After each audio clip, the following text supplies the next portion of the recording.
The administration and firefighters disagree about the city's financial ability to keep all the fire stations open and ambulance service operating every day. How do you see the situation, and on what information are you basing your opinion? Between 2009 and 2011, the fire department has been reduced by 27 people. This reduction results in the periodic closing of fire stations that provide EMS services. The closing of fire stations is not new. However, the elimination of EMS services is. In a 3-day elimination of EMS, there were 81 ambulance runs handled by outside sources. The city charges for ambulance services. With a collection rate of 62%, the city would have realized a net profit of $19,500 if these stations stayed open. Not only does the closing of EMS services cost our city money, it puts our citizens at risk. In one recent incident, a Canton citizen had to wait 22 minutes for an ambulance to arrive from Akron. We pay taxes for fire and EMS services. We should not have to be at risk because these services are being withheld by the city administration. In addition, Canton City Council recently appropriated an additional $80,000 to cover overtime for EMS, and the administration continues to close stations instead of using them. The realities of the fire department are that by statute, the city is responsible to provide fire service for our constituents. Because we have what I believe is the highest quality of firemen in the state, these gentlemen have great certificates at EMS, and they're more than qualified. In fact, they're more qualified than anybody else out there. We've got the greatest team out there. We try to provide EMS service as well as fire service. While they're on duty, we make that available. But the reality is, we went through a recession where we lost $10 million, and we've got multi-million dollars worth of shortfalls coming ahead of us. In the past year, and there's a lot of talk about whether or not we would make more money or less money or break even whether we do EMS calls. These are the facts. The facts are we are on pace to be down $150,000 this year in revenue from EMS calls. $150,000. We schedule enough firemen for every shift to stay open and to run full service for EMS calls. We schedule them. It's when they call off or they're sick or something happens they don't show up that they're asking us to then bring somebody else in and pay overtime. Overtime was rampant when I got here. The city was paying over $3 million a year in overtime between police, fire, and city services. $3 million in overtime out of a $50 million budget.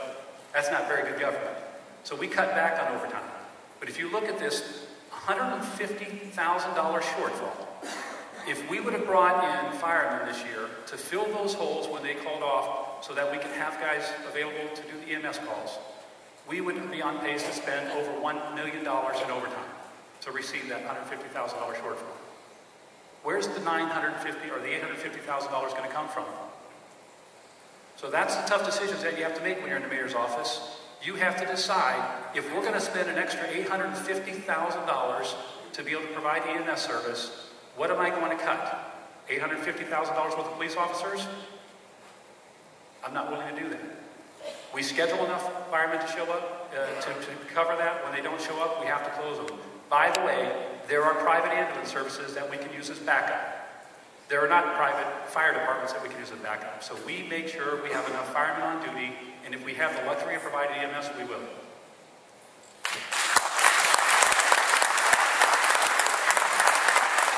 The administration and firefighters disagree about the city's financial ability to keep all the fire stations open and ambulance service operating every day.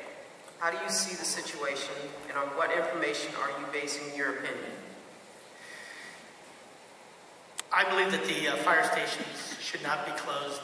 Speaking from the firemen union's position, they believe that running ambulances in fact, they cut back 1 or 2 ambulances. Sometimes there's no ambulance running.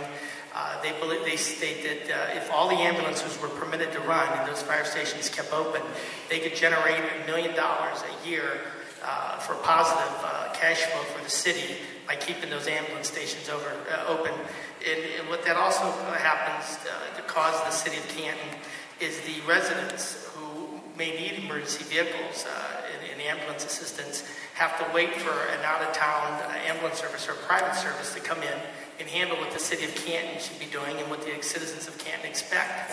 So I believe that if I were mayor, I'd open up those units, all the ambulances, and see how profitable it would be by operating them, work with the unions to see what we can do to maybe cut back on that one overtime position a day that would cause to keep that ambulance running. Thank you.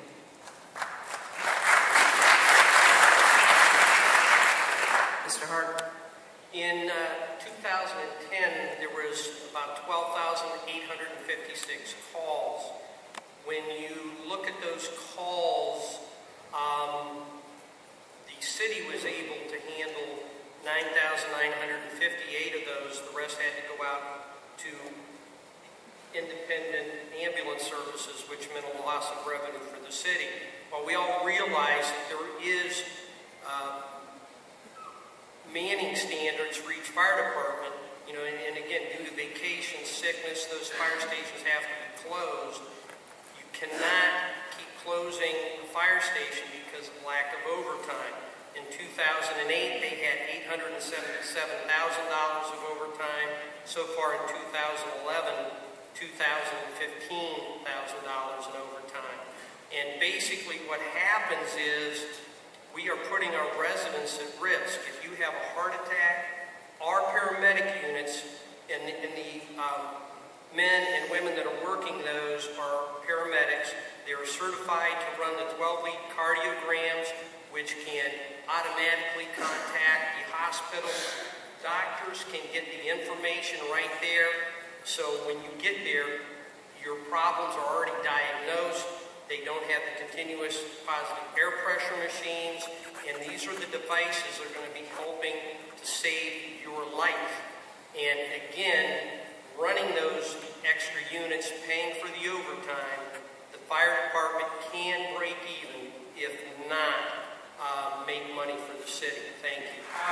Yes, I'm not sure where your numbers came from that it was going to cost us $1 million, but I did a quick figuring here.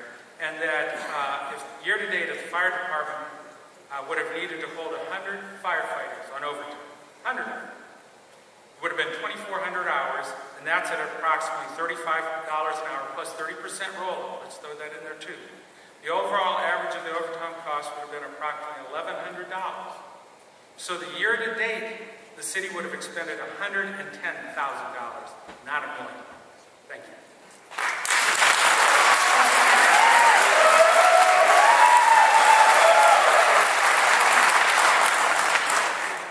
Talking with the fire chief, he said that the city had received a grant, and out of that grant, there was about one point, he told me $6 million that was not earmarked. It was petitioned that the city would use it, not hire firefighters. And I guess when I hear that, what I am assuming is that somebody's using the wrong figures, but the bottom line, whatever figures are used, the residents in Canton are still the ones suffering because they are not receiving the proper response from the paramedic units and firefighters. Thank you.